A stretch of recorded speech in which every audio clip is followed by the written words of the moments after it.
And now, it's time for another Dice Tower review with Tom Vasel. Hey folks, my name's Tom Vasel, and today we're taking a look at Kingdom Run from Ankama. This is a racing game that's not explicitly marketed towards kids, but it's definitely a kids game. The artwork it says 7 and up on the box, and your clan needs you. It's a 15-minute little racing game where you're going to use dice to move your characters around the board. You have more than one racer. You not just want to be the first, you want to get your racers, all 4 of them, as far as you can. Here's how it plays.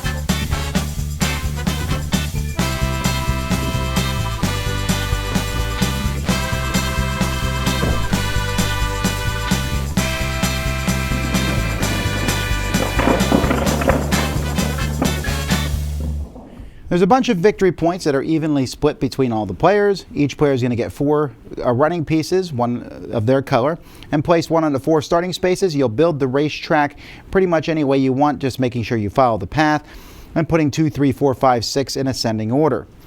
On a player's turn, they're going to roll these 4 dice, and then you get 1 re-roll. So maybe I'll re-roll both of these dice.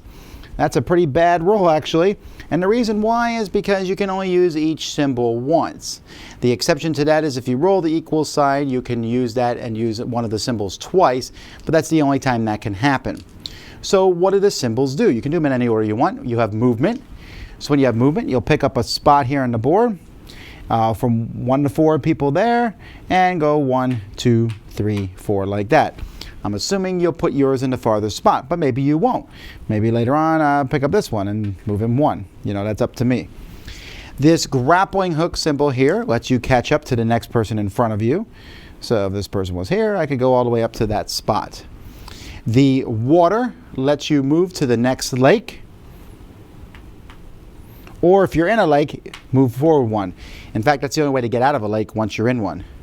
This token here, was showing the money, lets you steal from somebody else. This token here lets you put someone to sleep.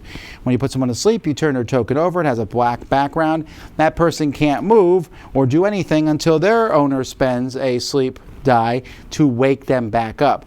If you're down to only 1 runner, that runner can't be put to sleep. And I already mentioned the equal sign is just the same as one of the other sides. So players can do this. As soon as someone crosses the finish line, they go up to the 13, and people will be going across, and you're not going to move them anymore after that point. Once there are 8 people on the finish line, or in a 2-player game, when one of the players gets 4 across, you'll add up the points underneath them where they landed, and then everyone else where they are on the board, they'll score points equal to the number that they're next to. You add those together, and whoever has the most points wins, not forgetting to add in these victory point tokens that you have received and stolen from other people over the course of the game. The only other rule is if there is 4 people in one spot and someone is moving into that spot, they just go to the next one because there's a max limit of 4 per spot. That's it. Most points, winner.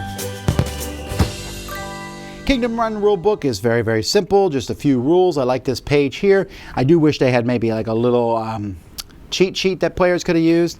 The boards themselves are double-sided, but they essentially are just mirror images of the other one. The artwork is fine on them, and they do fit together pretty well. These pieces need to be stickered.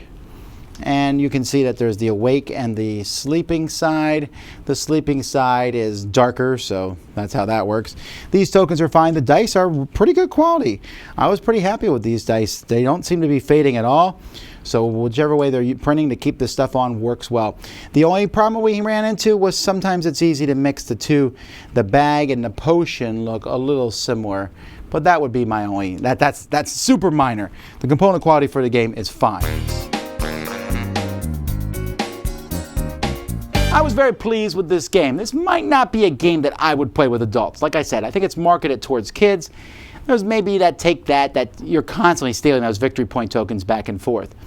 But other than that, I was really happy with the skills it teaches. I'm always looking for kids games that teach skills that will help kids as they get to more advanced things, and this game does that.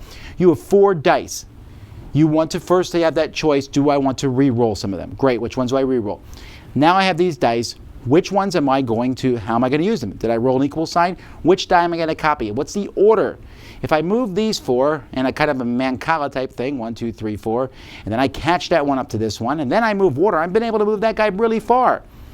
But is that the best way to do that feature? Maybe I could do it a different way. Maybe I shouldn't run one person all the way to the end. Maybe I should get all my people. And those kind of decisions, I think, are really handy to have to make. And at the same time, like, no one's going to get wiped out in this game. There's definitely going to be a winner. But if someone's getting far ahead, it's easy for the other players to use the catch-up die to catch up to them, or to maybe move the character to the water. Now you have to get it out, or put them to sleep, or things like that. There's that little bit of take that, putting characters to sleep, taking the victory points from each other, but it's pretty easy to counter that, or reverse it.